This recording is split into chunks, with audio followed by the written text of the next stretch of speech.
Si tu devais expliquer à ma grand-mère ou à ma fille ce qu'est une SCPI, tu dirais quoi?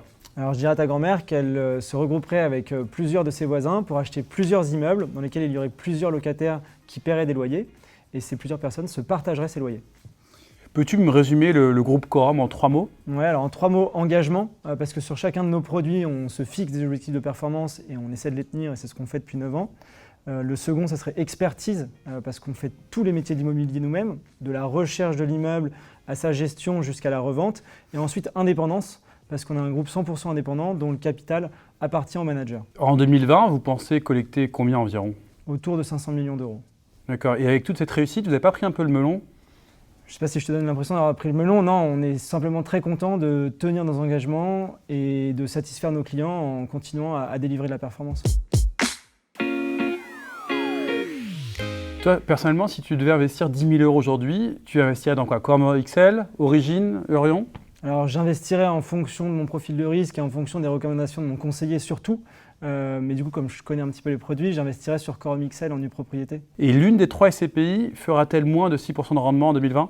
Alors je reprends la question parce que l'objectif de Corum Origine est de 6% et elle va atteindre cet objectif. L'objectif de Corum XL est de 5% et elle va dépasser cet objectif. Et l'objectif d'Orion est de 4,5 et compte tenu du démarrage, elle va très largement dépasser son objectif à minima la première année. Ça fait plusieurs années qu'on parle de Corum XL qui va investir au Canada ou en dehors de la zone euro ou l'Europe. Est-ce que c'est pour bientôt ou ça va arriver un jour ou pas? Alors ça fait en effet 2 ans que l'on parle du Canada et de traverser l'Atlantique.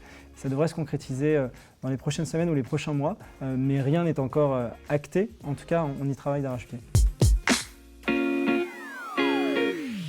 On parle de la logistique. Ce secteur-là, pour toi, c'est le nouvel Eldorado? Alors pour nous, il n'y a pas de nouvel Eldorado, ou il n'y a pas d'Eldorado. La logistique, c'est très bien dans certains cas. Nous, aujourd'hui, on a plutôt tendance à vendre de la logistique. Et c'est ce qu'on a fait fin septembre. On a revendu des immeubles qu'on avait achetés en Espagne en 2016. On a pu dégager des plus-values.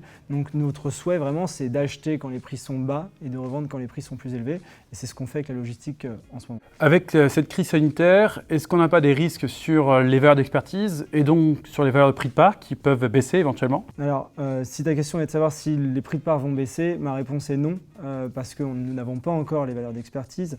Nous les aurons à la fin de l'année. Néanmoins, aujourd'hui, les prix de part sont sous-cotés par rapport aux dernières valeurs d'expertise. Donc on a cette soupape de sécurité et nous n'aurons pas besoin de baisser les prix de part. Maintenant, on parle de Corum Life. Est-ce que ça marche? Ça fonctionne? Alors Corum Life, c'est un contrat d'assurance vie, c'est également une compagnie d'assurance vie que l'on a créée, pour laquelle on a obtenu un agrément au mois de mars, et donc on a lancé cette compagnie au mois de mars. Ce qui est intéressant avec Corum Life, c'est qu'on a le constat que l'on fait, c'est qu'on a la moitié des clients de Corum Life qui ne sont pas des clients de nos SCPI, donc ça prouve qu'on apporte quelque chose qui n'existait pas et quelque chose de complémentaire. Donc Corum est devenu une compagnie d'assurance dans laquelle vous avez investi 20 millions d'euros de fonds propres. C'est quoi la prochaine étape? Devenir une banque?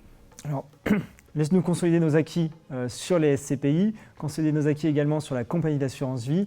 Et effectivement, ce n'est pas un projet à exclure. Maintenant, on termine l'interview vérité avec cette question bonus. On a le bateau derrière nous, l'IMOCA de Corum. Est-ce qu'à ton avis, il va finir la course?